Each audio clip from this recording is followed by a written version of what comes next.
Have you ever found yourself in a conversation, maybe an argument, that just feels off? It's like you're walking through a maze, and every logical turn you make just leads you deeper into a conclusion you never, ever wanted to reach.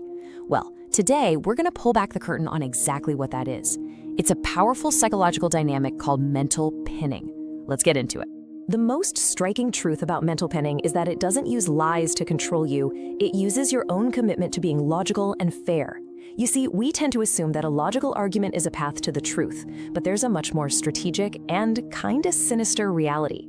To an exploitative person, logic is a maze, and it's a maze designed with only one exit, their exit. So why is it that when you argue with certain people, you always end up feeling like you're betraying your own values if you just say no? Well, that is the core paradox of mental pinning. It's the weaponization of your own rationality.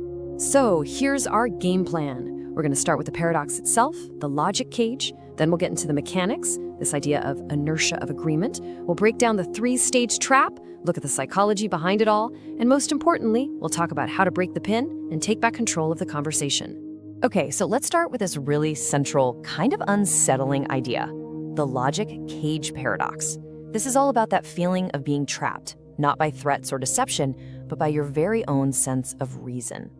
It's one of the sneakiest forms of control out there.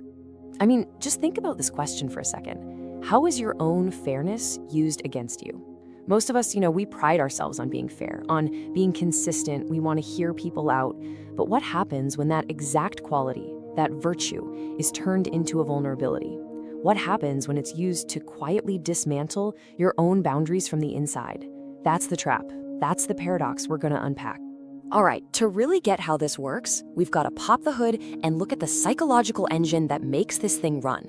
It's all about building a kind of momentum and inertia of agreement that, once it gets going, feels almost impossible to stop. And the main tool they use to do this is something called strategic sequencing. Look, this isn't just a casual chat. It is a carefully built system of questions. The whole point is to get you into a kind of psychological tunnel that only has one way out. And this isn't some obscure idea. It's a technique that's been perfected in everything from high-pressure sales to intense courtroom cross-examinations and, sadly, in a lot of manipulative relationships. The whole thing is engineered to exploit a specific feature of how our brains work. And that feature is our need for cognitive consistency. Our brains are basically hardwired to hate hypocrisy. Once we say we believe something out loud, we feel this incredibly powerful innate drive to stick with it. We will literally act against our own best interests just to avoid that cringy feeling of being inconsistent. And that is the lever the manipulator is pulling. So, it all comes down to intent, right? And this slide shows it perfectly. On the left, you have healthy logic. The goal is to explore, to discover together, to find the best path for everyone. It's a team sport. But then, on the right, you have weaponized logic. The goal isn't to find the truth, it's to force a choice. They do this by building what's called a yes ladder. They get you to say yes to one small, obvious thing, then another and another. Each yes creates that inertia of agreement. It's like a snowball rolling downhill. The more you agree, the harder it gets to suddenly stop and say no, especially when the final question is something you would have instantly rejected at the start. So now let's get really practical. How does this actually play out in a conversation? Well, it's not random. It follows a very clear three-stage pattern, and trust me, once you see this pattern, you will start noticing it everywhere. The trap almost always unfolds in these three stages. First, they lay down a harmless premise, something broad and agreeable. Second, they hit you with the sequence lock, where they connect that premise to their specific situation. And third, they deliver the final pin, the request that now feels like the only logical thing you can possibly agree to. Stage 1, the harmless premise. It always starts with a question that's basically impossible to disagree with. Something like, don't you agree people should be responsible for their actions? Or, don't you think honesty is important in a relationship? I mean, how can you say no? It's not really a question, it's a character test. Of course you agree, but you've just stepped on the first rung of their yes ladder. You've handed them the tool they're going to use to pin you down later. And that brings us to stage 2, the sequence lock. They take that big, general, virtuous thing you just agreed to, and they start to funnel it. They'll ask a series of follow-up questions, and each one gets a little more specific, a little closer to home. They're systematically closing all the escape routes until there's only one path left, their path. And this all leads to the final, brutal stage, the final pin. This is the moment they make their actual demand, and your brain just short circuits.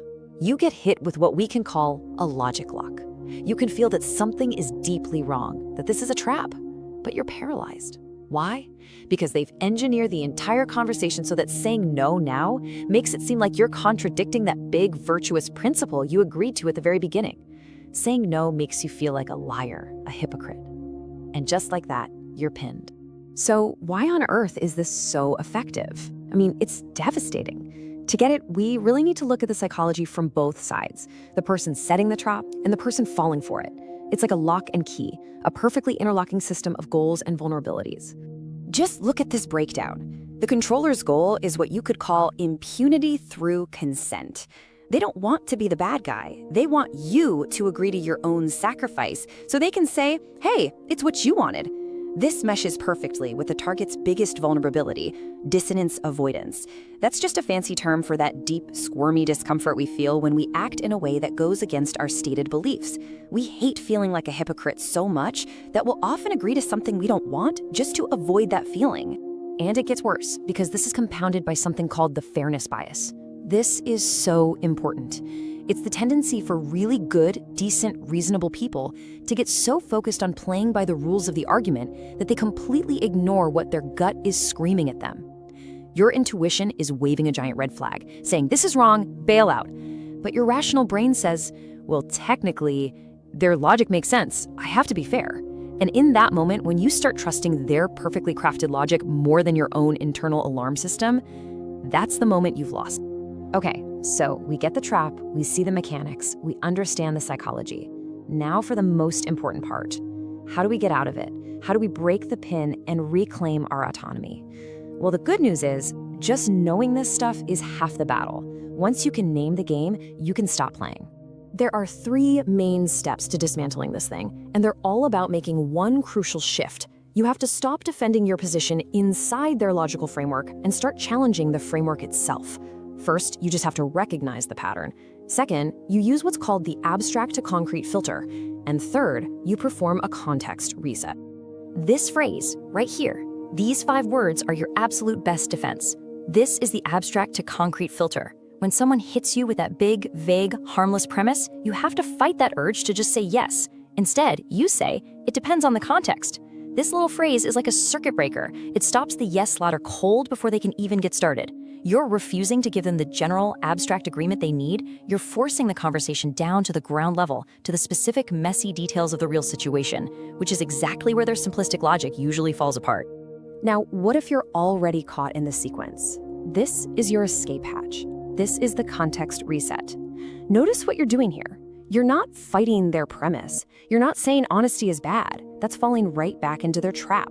Instead, you're calmly challenging their application of the premise. You're saying, sure, that's a fine idea in a vacuum, but it doesn't apply here, in this specific situation. You completely reclaim your power.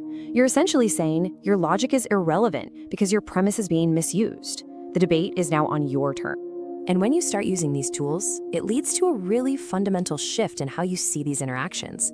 It's about moving from a place of logical submission, where you feel like you have to justify your boundaries, to a place of what you might call intuitive sovereignty. Really, the whole thing boils down to this. We have to reframe what logic is for. In a healthy relationship, in a healthy conversation, logic is a bridge. It helps 2 people understand each other and find a path forward together. But in a manipulative dynamic, logic is twisted into a cage, designed to trap you and control you. Your job is to learn to recognize instantly when that tool is being turned into a weapon. So let's bring it all home. Remember, mental pinning is that insidious trick that makes you feel stuck inside someone else's logic. It works through a predictable pattern, right? The harmless premise, the sequence lock, and the final pin that funnels you to a forced choice.